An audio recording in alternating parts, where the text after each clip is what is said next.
Jake Morrison stared at the screen in front of him.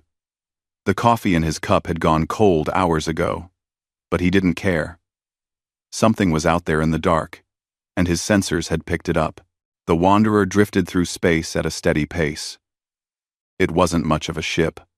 The hull had patches on patches, and half the systems ran on hope more than anything else.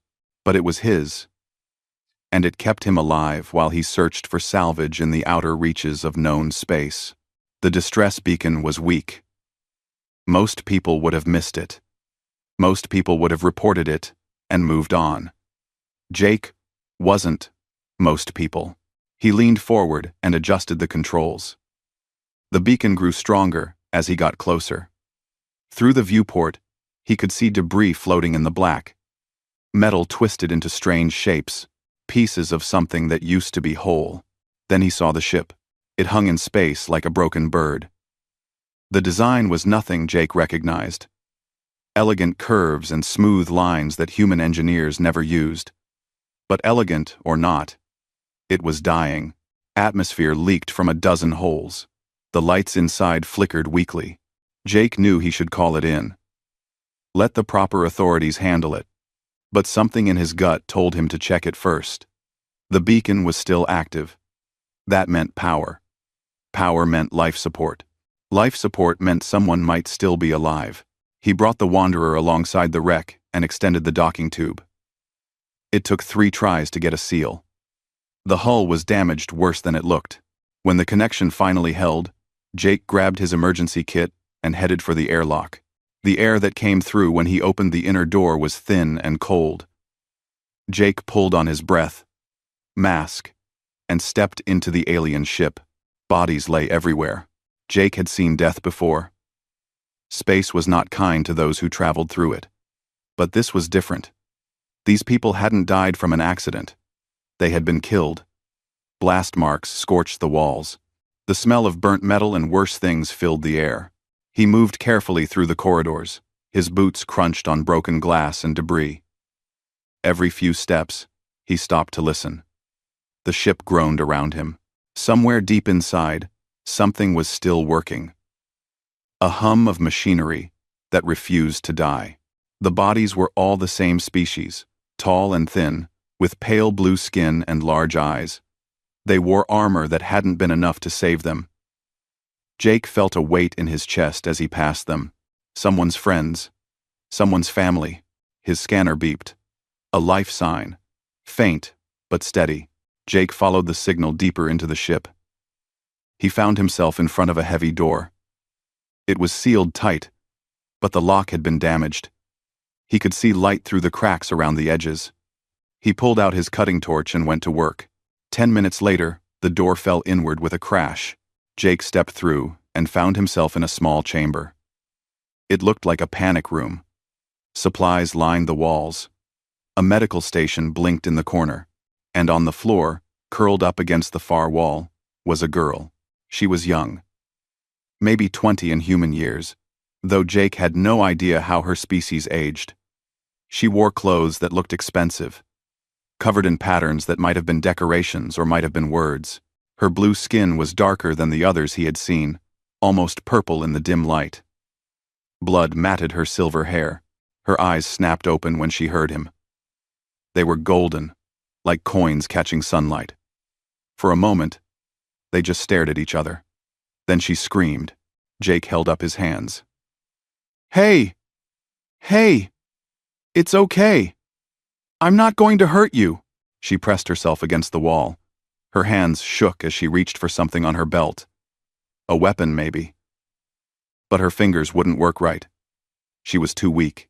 Jake set down his tools and took off his helmet. He wanted her to see his face, to see that he meant no harm. "My name is Jake," he said slowly. "I'm human. I picked up your distress signal. I'm here to help." She stared at him. Her golden eyes moved over his face, his hands, his body. She had never seen a human before. He could tell from the confusion in her expression. Jake pointed at himself. "Jake." Then he pointed at her and raised his eyebrows. She watched him for a long moment. Then, in a voice barely above a whisper. She spoke. The words meant nothing to him, a language he had never heard. But the tone was clear. She was asking who he was, what he wanted. Jake pulled out his scanner and showed it to her. The screen displayed her vital signs. Not good, but stable. He pointed at the red indicators and made a concerned face. Then, he pointed at his medical kit. Understanding crossed her features. She nodded slowly. Jake moved toward her carefully. Each step was slow and obvious. When he knelt beside her, she flinched, but didn't pull away. Up close, he could see the injuries. A deep cut on her head, burns on her arms, bruises everywhere. He worked quickly. The medical supplies in his kit weren't made for her species. But biology was biology. Wounds needed to be closed. Burns needed to be treated. He did what he could. She watched him the entire time. Those golden eyes never left his face. Jake talked to her as he worked. It didn't matter that she couldn't understand. The sound of a calm voice helped. He had learned that a long time ago. "You're going to be okay," he said. "Whatever happened here, it's over. You're safe now." When he finished, she looked better. The color had returned to her face. Her breathing was easier. She reached out and touched his hand. Her fingers were cold. Jake smiled at her. She didn't smile back, but something in her eyes softened. The ship groaned again. Louder this time. Jake looked up at the ceiling. They didn't have much time. The vessel was coming apart. He stood and held out his hand to her. "We need to go. Can you walk?" End quote. She understood the gesture, if not the words. She put her hand in his and let him pull her to her feet. Her legs shook, but she stayed upright. Jake put her arm over his shoulders and wrapped his own arm around her waist. Together, they moved toward the door. Behind them, something exploded. The lights went out. Emergency systems bathed everything in red. They stumbled through the corridors. The girl was stronger than she looked. She pushed herself forward, even when Jake could feel her legs wanting to give out. They passed the bodies of her crew. She looked at each one. Tears ran down her face, but she didn't stop moving. The docking tube was ahead. Jake could see the Wanderer through the airlock window.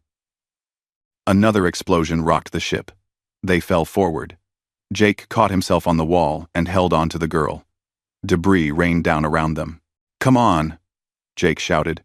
He pulled her toward the airlock. They made it through just as the corridor behind them collapsed. Jake slammed the door shut and started the undocking sequence. The tube detached with a hiss. Through the window, they watched the alien ship tear itself apart. Pieces spun off into the darkness. In seconds, it was gone. Jake turned to the girl. She stood in the middle of his cargo bay, looking at the empty space where her ship had been. Everything she knew was gone. Everyone she had traveled with was dead. She turned to face him.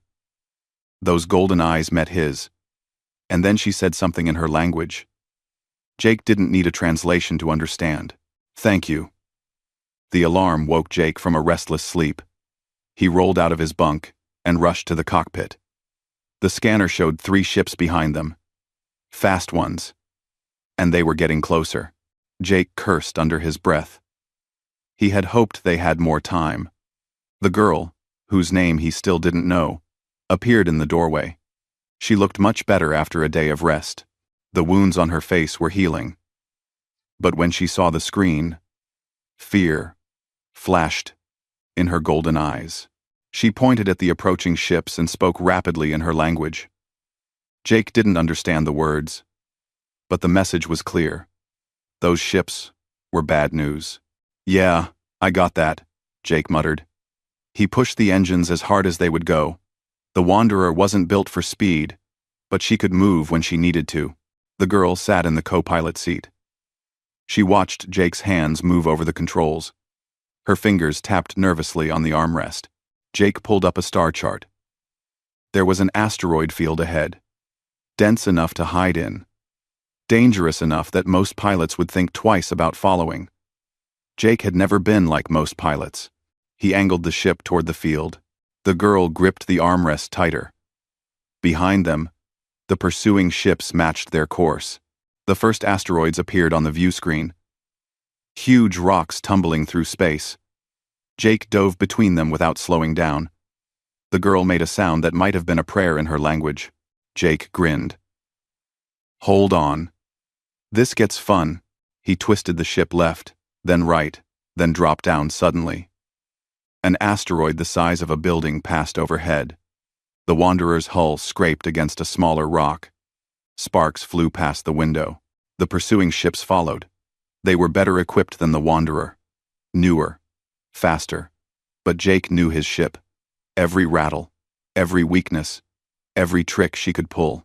He killed the main engines and fired the maneuvering thrusters. The Wanderer spun in place. The sudden change caught their pursuers off guard. Two of them shot past, unable to stop in time. The third opened fire. Energy blasts lit up the darkness. Jake threw the ship into a roll. Most of the shots missed. One hit the rear shields. The lights flickered. The girl jumped up and moved to a station in the back. Jake was about to yell at her to sit down when he realized what she was doing. Her fingers flew over the controls. The shield display changed. Power rerouted from one section to another, strengthening the weakest points. Jake stared at her for a second. Then, he laughed. You know ships. She looked back at him and said something. It might have been yes. It might have been a curse. But she was smiling. They worked together after that. Jake flew while she managed the shields and sensors. The pursuing ships regrouped and came at them from different angles. But Jake was ready. He used the asteroids like tools, leading the raiders into dead ends, making them choose between collision and losing their target. Hours passed. The chase continued. Jake's hands were sweating on the controls. His shoulders ached. But he didn't stop. Couldn't stop. The girl brought him water. She made sure he drank. When one raider got too close and locked weapons, she flooded their sensors with static. Bought Jake the seconds he needed to slip away. They made a good team. Finally, Jake saw what he was looking for. A cluster of asteroids grouped so tightly they formed almost a cave. He headed straight for it. The girl saw where they were going. She shook her head hard. Too dangerous. Trust me, Jake said. He didn't know if she understood, but he hoped she could hear the confidence in his voice. He took a deep breath and entered the cluster. Rocks surrounded them on all sides. The space between them was barely wider than the Wanderer. One mistake would smash them to pieces. Jake's hands were steady. He had done this kind of flying before. Not often, but enough to know he could do it. The girl held her breath. Her knuckles were white on the edge of her seat. They emerged on the other side intact. Jake immediately cut all power except life support. The ship went dark. They drifted like any other piece of debris. Through the window, they watched the raider ships approach the cluster. The lead ship started to follow them in, then stopped. After a moment, all three ships turned away. They didn't have a pilot crazy enough to try it.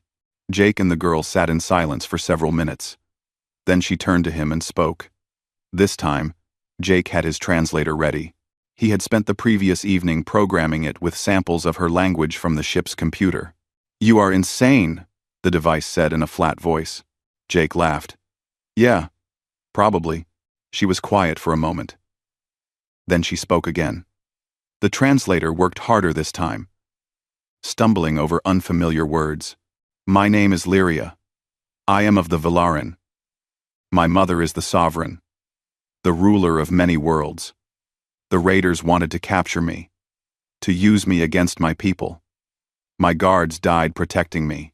You saved my life. Jake looked at her. Really looked at her. A princess. He had rescued a princess. Of course he had. Nothing in his life was ever simple. Jake Morrison, he said. Salvage operator, no fancy titles. And, you're welcome. Lyria smiled. It was a real smile this time. You are a strange human, Jake Morrison. You're the first alien who's told me that. He paused. Well, the first alien I've actually talked to. They stayed hidden for 2 more hours. When Jake was sure the raiders were gone, he brought the systems back online. They needed to get out of this sector. Get somewhere safe. Rapplins. Where do we go? Jake asked. Lyria pulled up a star chart. She pointed to a region far from where they were. My home. The sovereignty. My mother will be searching for me. We must tell her I am alive. Jake plotted the course. It would take weeks with the Wanderer's speed. But they would make it. 3 days into the journey, the raiders found them again. Jake was in the cargo bay, repairing a damaged power coupling, when the alarm sounded. He ran to the cockpit. Lyria was already there. Her face pale. They must have tracked us, she said. They are faster now. More ships. Jake counted 5 signals on the scanner. His stomach dropped. 5 was too many. Even for him, but he had to try. The chase began again. This time, there were no asteroid fields nearby. No places to hide. Just open space and ships that wanted them dead or captured. Jake pushed the engines past their safe limits. The Wanderer screamed in protest. Lyria worked the shields, but they were already weak from the earlier fight. A blast hit them hard. The ship lurched. Jake fought to keep control. Another hit. Then another. Shields failing. Lyria shouted. Jake saw one raider moving to block their path. If they continued this course, they would fly right into its weapons range. He had one chance. One move that might work. He angled toward the raider instead of away. Full speed. What are you doing? Lyria asked. Something stupid, Jake said. At the last second, he cut the main engines and fired all thrusters on one side. The Wanderer spun like a wheel. They rotated around the raider ship, using it as a shield against the others, but they were too close. Way too close. The raider's hull scraped against theirs. Metal shrieked. An explosion rocked the cargo bay, and then they were through. Past the raiders, Jake fired the engines again and ran. Lyria was shouting at him. Jake turned to see what was wrong. That's when he saw the piece of metal sticking out of his side. He looked down at it, confused. When did that happen? Jake. Lyria was beside him now, her hands pressed against the wound. Oh, Jake said. His voice sounded far away. That's not good. The world started to spin. He could hear Lyria calling his name. Feel her hands trying to stop the bleeding. The controls were right in front of him. He just needed to stay conscious. Just a little longer. His hands moved on their own. Muscle memory. He set the autopilot. Activated the FTL drive. They jumped to hyperspace, with the raiders still behind them. Then Jake let the darkness take him. When he woke up, he was in his bunk. The wound in his side was bandaged. It hurt, but it was manageable. He tried to sit up. Lyria appeared immediately. She pushed him back down gently but firmly. Do not move, she said. The translator was clipped to her collar now. You lost much blood. You need rest. The raiders? We lost them in hyperspace. We are safe. She looked at him with those golden eyes. You were injured because you protected me. Again. We have our date arning doc. Our date our doc. Again, Jake managed a weak smile. Part of the job. This is not your job, Lyria said quietly. You owe me nothing. Yet you risk everything. She touched his hand. Why? Jake thought about it. Because it's the right thing to do. Lyria stared at him for a long moment. Then she did something that surprised him. She bowed her head. A gesture of deep respect. My mother must meet you, she said. She must know the human who saved her daughter. The journey to sovereignty space took 3 weeks. 3 weeks in a small ship with limited supplies and even more limited entertainment. Jake recovered from his injury slowly. Lyria made sure he rested and ate properly. She was surprisingly bossy for someone he had rescued. They talked to pass the time. The translator got better as it learned more of both their languages. Soon, they could have real conversations.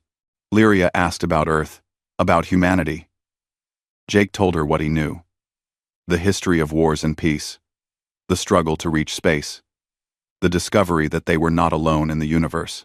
"Your people fight much," Lyria observed one evening. They were sitting in the cockpit, watching stars stream past in hyperspace. Jake nodded. "Yeah, we do. But we also help each other. When things get really bad, humans come together. It's strange like that. We can do. The galaxy sees humans as young, new, not important yet." She looked at him. "But you do not act like a young species." "What do you mean?" "You do not fear. You do not hesitate. When you found me, you did not think about danger or cost. You just acted." She paused. "That is not how young species behave. They are careful. They worry about rules and what others think." Jake shrugged. "Maybe we're just too dumb to be careful." Lyria laughed. It was a sound like bells. "No, not dumb. Brave. There is a difference." Jake showed her human music. She was fascinated by it, the variety, the emotion in every song. Her people had music too, but it was formal, structured. Human music was wild in comparison. She especially liked the old songs, the ones from before space travel. Songs about love and loss and hope. She listened to them for hours. "Your people feel deeply," she said. "Every song is full of emotion, raw and honest." "Is that bad?" "No," she smiled. "It is beautiful." In return, Lyria taught Jake about the Velarin. They were an old species. They had traveled the stars for thousands of years before humans even invented writing. Their empire, the sovereignty, covered hundreds of worlds. "My mother is the sovereign," Lyria explained. "She is not just a leader. She is the heart of our people.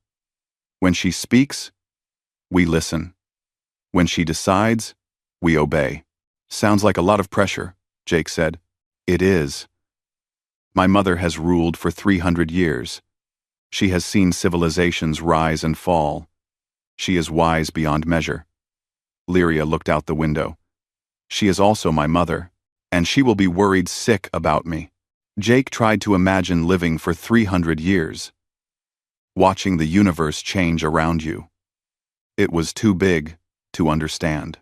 "What about you?" he asked. "What's it like being a princess?" Lyria was quiet for a moment. "Lonely," she said finally. "Everyone treats you with respect, with ceremony. But few people see you as just a person. There are rules for everything. How to speak, how to move, who you can be friends with, who. One. That sounds terrible. It is my duty. I was born to serve my people." She looked at Jake. "But with you, I can just be Lyria.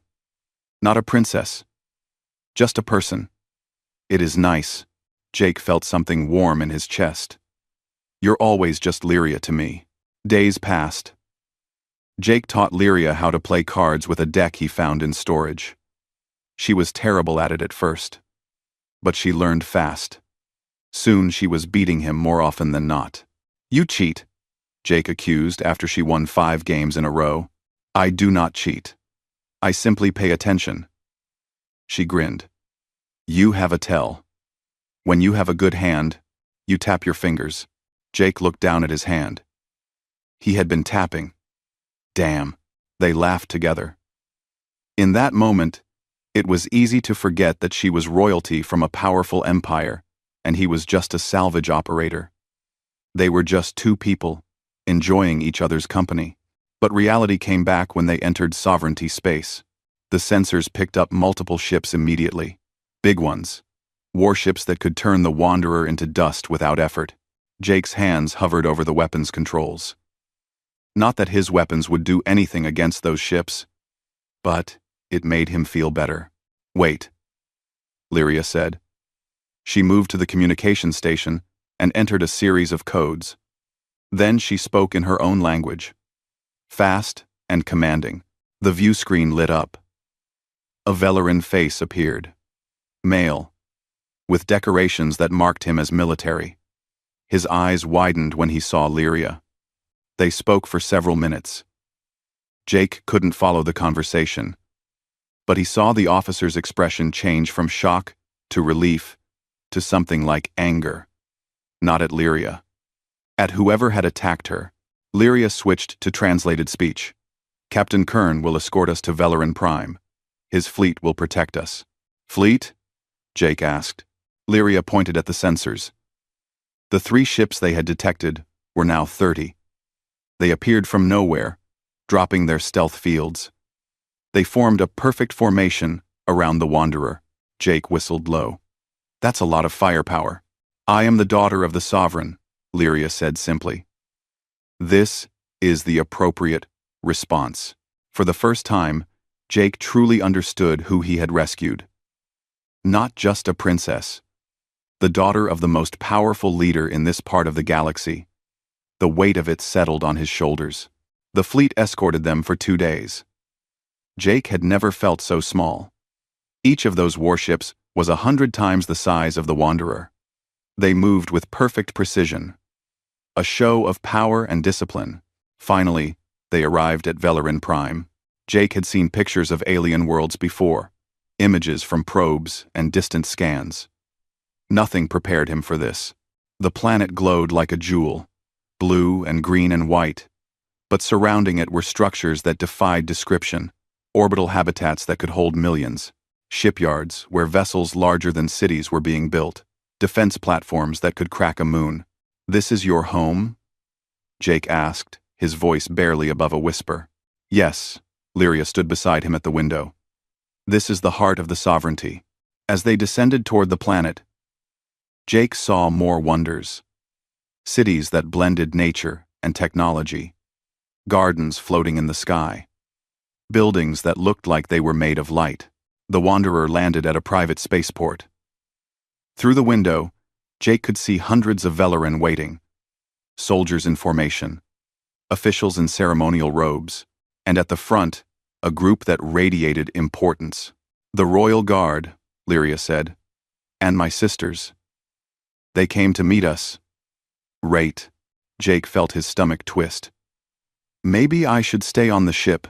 Lyria turned to him. She took his hand. Jake Morrison. You saved my life. You protected me when no one else could. You brought me home. You will not hide now. I'm just a salvage operator. No. Her golden eyes were fierce. You are the human who saved a princess. You are my friend, and you will meet my mother with your head held high. The boarding ramp lowered. Lyria stepped out first. The gathered crowd dropped to one knee. All of them. Hundreds of people, kneeling for this young woman. Lyria spoke in her language. Her voice carried across the spaceport. When she finished, everyone stood. They looked at Jake with a mixture of curiosity and respect. One of the Velarin women stepped forward. She looked like Lyria, but older. Her eyes were the same gold, but they held a depth that spoke of years. She and Lyria embraced. Tears ran down both their faces. When they separated, the woman looked at Jake. You must be Jake Morrison, she said through a translator. I am Kira, eldest daughter of the Sovereign. My sister has told us much about you. Jake bowed, unsure of what else to do. It's an honor. The honor is ours. You saved our Lyria when all seemed lost. The sovereignty does not forget such things. Kira smiled. Come. You must be tired. We have prepared quarters for you, and tomorrow, you will meet our mother. Jake felt his heart race. Tomorrow. He would meet the Sovereign tomorrow. Lyria squeezed his hand. Do not worry. She will love you. Jake wanted to believe her. But as he looked at the palace in the distance, a structure so grand it seemed to touch the sky. He couldn't help but feel like he was walking into something far bigger than himself. He was just Jake Morrison, a human salvage operator with a ship held together by spare parts and stubbornness. Tomorrow, he would meet the ruler of hundreds of worlds. What could possibly go wrong? The quarters they gave Jake were larger than his entire ship. The bed alone could fit 4 people. The walls seemed to be made of living crystal that glowed softly with inner light. Through the window, he could see gardens that defied gravity, floating in the air with waterfalls running upward. Jake sat on the edge of the bed and felt completely out of place. A soft chime announced a visitor. The door opened before Jake could respond. A Velarin male entered, dressed in formal robes. He carried a data pad and wore an expression that suggested he dealt with problems for a living. Jake Morrison, the man said.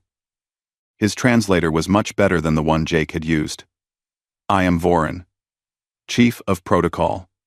I am here to prepare you for your audience with the Sovereign. Right now? Jake asked.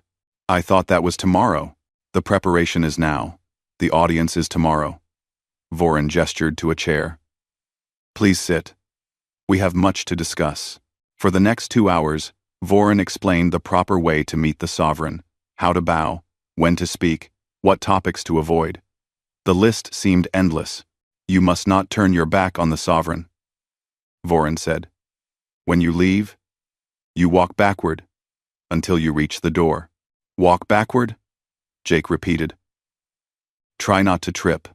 Vorin made a note on his pad. The Sovereign understands you are human and will make allowances, but you must show proper respect. Jake's head was spinning. There were rules for everything. How to hold his hands, where to look, even how to breathe.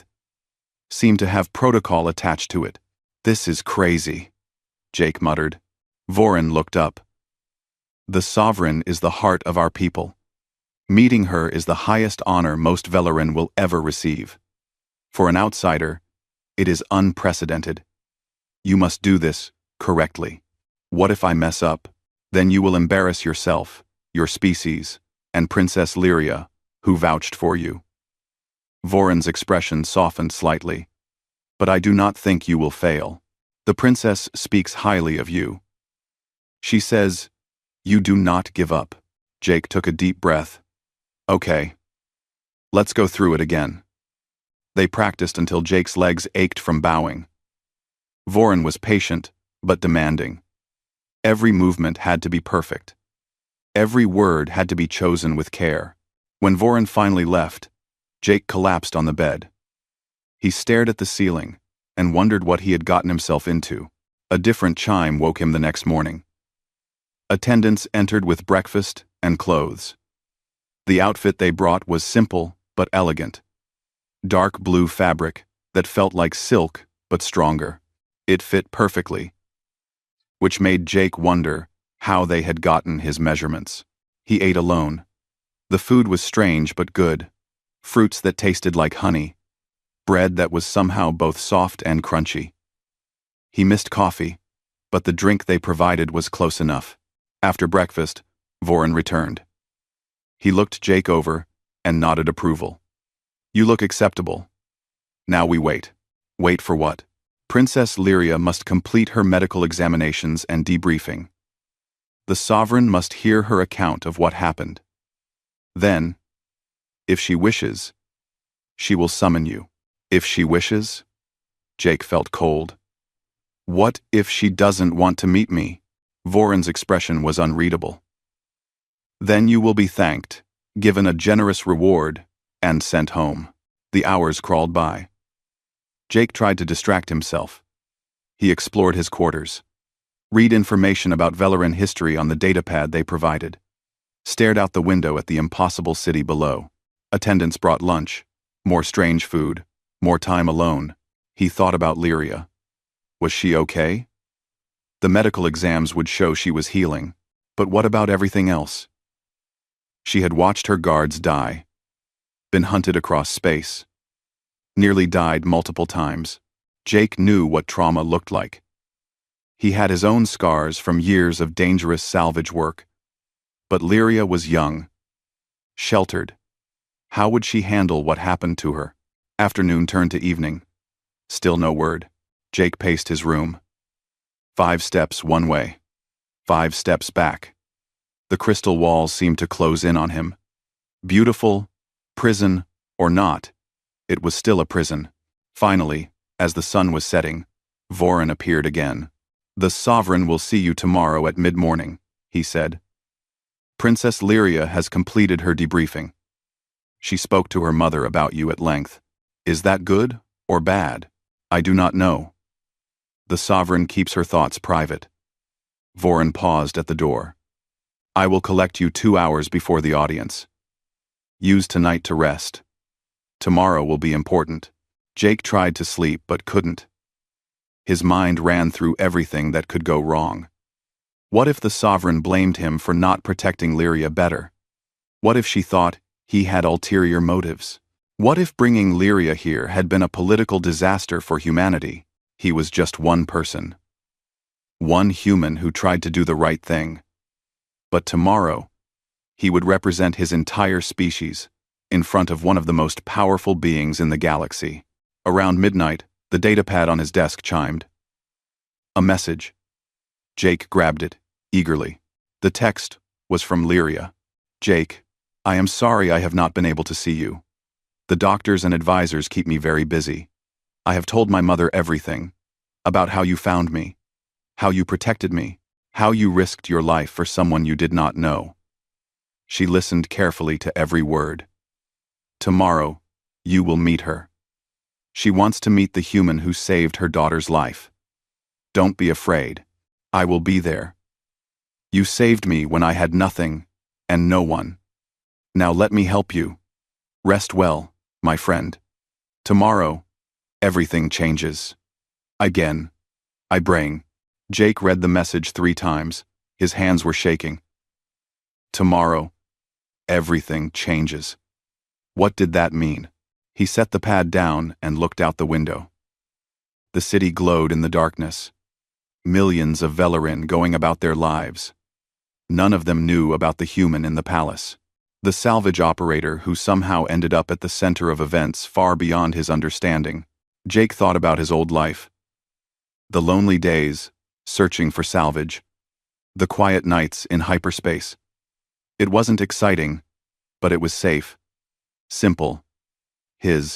That life was gone now. The moment he decided to investigate that distress signal, everything changed. He could have ignored it, could have reported it, and moved on. But he hadn't, and now he was here. Was it worth it? Looking back at everything that happened, Jake remembered Lyria's face when he first found her. The terror in her eyes. The moment she realized he was there to help. The smile she gave him when she finally felt safe. Yeah, it was worth it. He went to bed and, surprisingly, fell asleep almost immediately. Morning came too fast. Attendants woke him early. They helped him bathe and dress. The clothes they provided were even nicer than yesterday. Deep blue, with silver threads that caught the light. Vorin arrived exactly 2 hours before the audience. He looked Jake over with a critical eye, made him practice the bow 1 more time, adjusted his collar twice. "Remember," Vorin said as they walked through the palace corridors. "Speak clearly. Answer honestly. Show respect, but not fear. The Sovereign values truth above all else." The corridors were empty. Everyone had been cleared from their path. Their footsteps echoed on floors that seemed to be made of polished starlight. They reached a massive door. Guards stood on either side.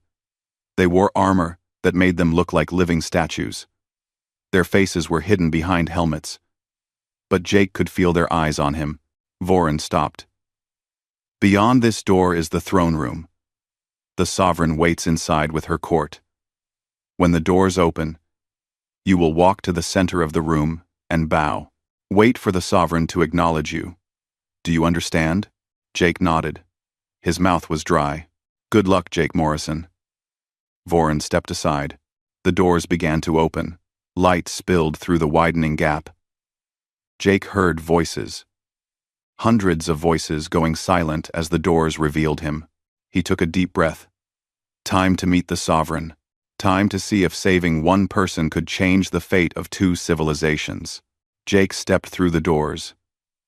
The throne room was the most beautiful thing Jake had ever seen. The ceiling stretched so high it seemed to touch the clouds. Light came from everywhere and nowhere at once. Pillars of crystal rose from the floor like frozen waterfalls. And everywhere, there were people. Hundreds of Velarin filled the chamber. They wore robes of every color. Decorations that marked rank and position covered their clothes. They all turned to watch as Jake walked forward. His boots echoed on the floor. Each step felt like it took forever. Jake kept his eyes forward, just like Vorin taught him. Don't look around. Don't show fear. Walk with purpose.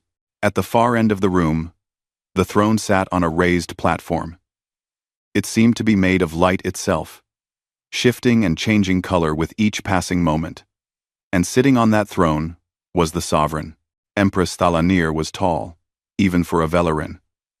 Her silver hair fell past her shoulders like a waterfall of moonlight. Her skin was a deeper blue than Lyria's, marked with patterns that Jake realized were not decorations but natural markings that came with age. Her eyes were gold, like her daughter's, but they held the weight of centuries. She watched Jake approach without expression. Her face could have been carved from stone. Jake reached the center of the room and stopped. He bowed, exactly as he had practiced. Deep and respectful. He held it for 3 heartbeats, then straightened. The sovereign did not speak. The silence stretched. Jake could hear his own breathing, feel the weight of hundreds of eyes on his back. Finally, she spoke. Her voice was clear and strong. The translator in Jake's ear rendered it into English. Jake Morrison of Earth, you stand before the throne of the Velarin sovereignty. You have been brought here to account for your actions. Speak true and be heard. An official stepped forward. He read from a document. The words detailed everything. How Jake found the wreckage. How he saved Lyria. The chase through space. The injuries. The long journey home. Through it all, the sovereign watched Jake. Her expression never changed. Jake couldn't tell what she was thinking. If she was angry, or grateful, or something else entirely. When the official finished, the sovereign leaned forward slightly. Is this account accurate, Jake Morrison? Yes, Your Majesty. Jake's voice sounded steadier than he felt. Why did you enter the damaged vessel? You could have reported the distress signal and remained safe. Jake thought about lying. About giving some noble reason. But Vorin said the sovereign valued truth. So, Jake told the truth. I thought someone might still be alive. I had the skills to check. It seemed like the right thing to do. The right thing.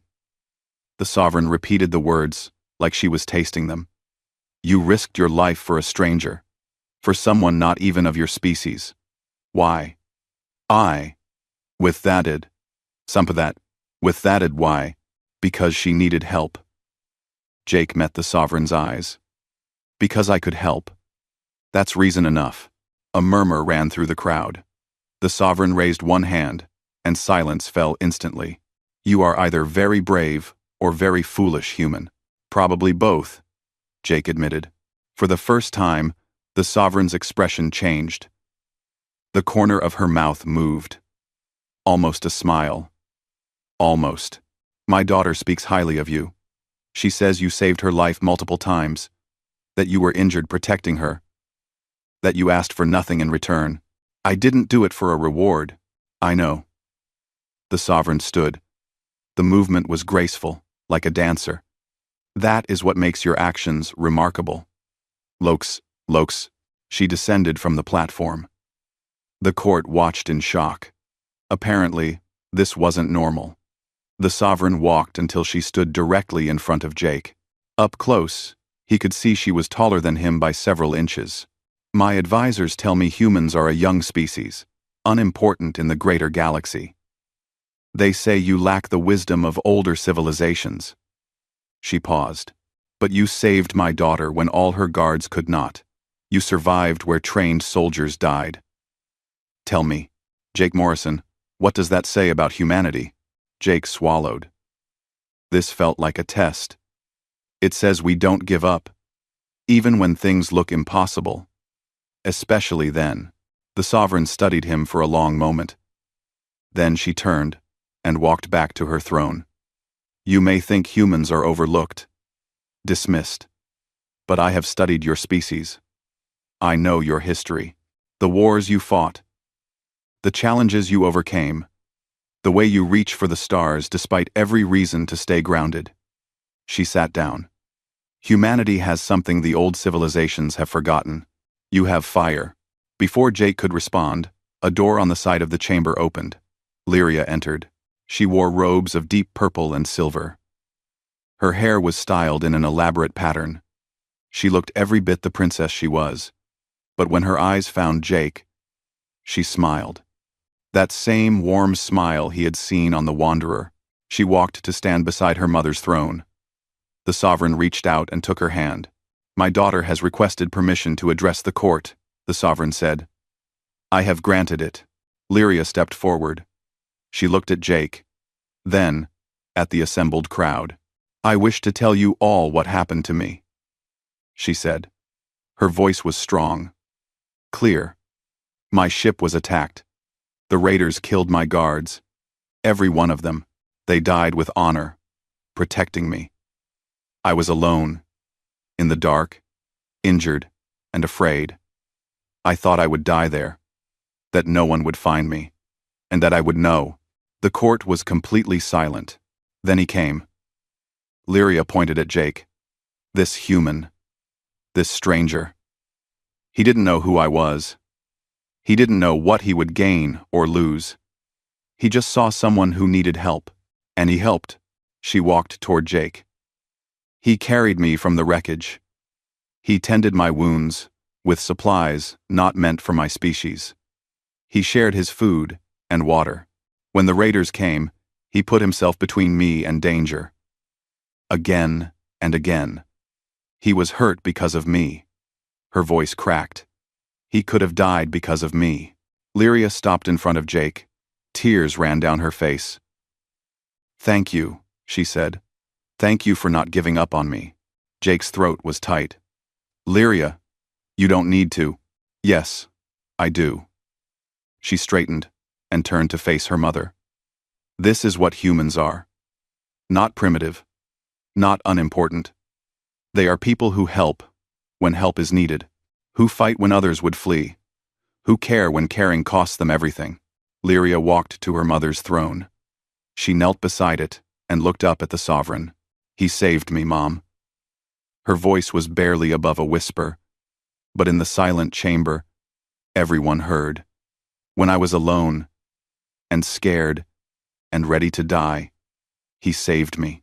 Not because of what I am, but because of who he is. The sovereign looked down at her daughter. For the first time, her stone expression cracked. Tears appeared in those ancient gold eyes. She reached down and pulled Lyria into an embrace. My daughter, she whispered. My precious daughter. The court watched as the sovereign held her child. The most powerful woman in the sector, crying with relief and gratitude. When she finally released Lyria, the sovereign stood. She wiped her eyes and looked at Jake. When she spoke, her voice was thick with emotion. Jake Morrison, you gave me back my daughter. There is no treasure in my empire that equals this gift. She descended from the throne again and walked to him. You will always have a home here. When you 18, underscended, you will always be welcome among my people. She did something then that shocked everyone. She took Jake's hands in hers, a gesture of equality, of family. Thank you, she said simply. Thank you for bringing her home. Jake felt his own eyes burning. I'm just glad she's safe, the sovereign smiled. It transformed her face, made her look younger. Just glad. Not seeking reward, not demanding recognition. She squeezed his hands. You are a good person, Jake Morrison. Your species should be proud to have you as an example. She released his hands and turned to address the court. From this day forward, Jake Morrison is a friend of the sovereignty, and through him, humanity itself is invited to establish formal relations with our empire. Let it be known across all our worlds. The humans have proven themselves worthy of respect. The court erupted in voices, some approving, some confused, all of them talking at once. The sovereign raised her hand for silence. We are done here. Jake Morrison, you will join my family for a private meal. We have much to discuss. D. D. D. D. D. D. The next few hours felt like a dream. Jake sat at a table with the sovereign, Lyria, and Lyria's sisters. They talked and laughed like a normal family. The formality was gone. Here, the sovereign was just a mother who was grateful to have her daughter back. Later, on a balcony overlooking the city, Lyria found Jake alone. How are you? She asked. Jake laughed. Overwhelmed. Confused. Happy. He looked at her. How about you? The same. She stood beside him, looking at the lights below. My mother has offered you many things. A title, land, wealth. I know. It's too much. Is it? Lyria turned to face him. You saved my life. You brought me home. Is any reward too much for that? Jake thought about it. I didn't do it for rewards. I know. That's why you deserve them. She smiled. My mother also suggested something else. She said the sovereignty needs someone who understands both humans and our people. Someone to help build bridges between our civilizations. That sounds like a fancy title for a translator. No. It's a fancy title for an ambassador. Lyria's eyes sparkled. Would you consider it? Staying here? Helping our people learn about each other? Jake looked at the city. At the impossible beauty of it. Then, he looked at Lyria. At this friend he had made in the darkness of space. Yeah, he said. I think I would. Trough. Lyria's smile could have lit up the night. Good. Because I volunteered to work with you. Someone has to make sure you don't accidentally insult anyone important. Jake laughed. Fair enough. They stood together in comfortable silence, watching the city below. Jake thought about his old life. The lonely days in the Wanderer. The endless searching for salvage. That life was gone. In its place was something he never expected. Purpose. Friendship. A chance to matter. All because he answered a distress signal. All because he chose to help someone in need. Hey, Lyria? Jake said. Yes? Thank you. For what? For giving me a reason to be here. He smiled. For being my friend. Lyria took his hand. Always. And in that moment, standing on a balcony on an alien world, Jake Morrison knew he was exactly where he was supposed to be.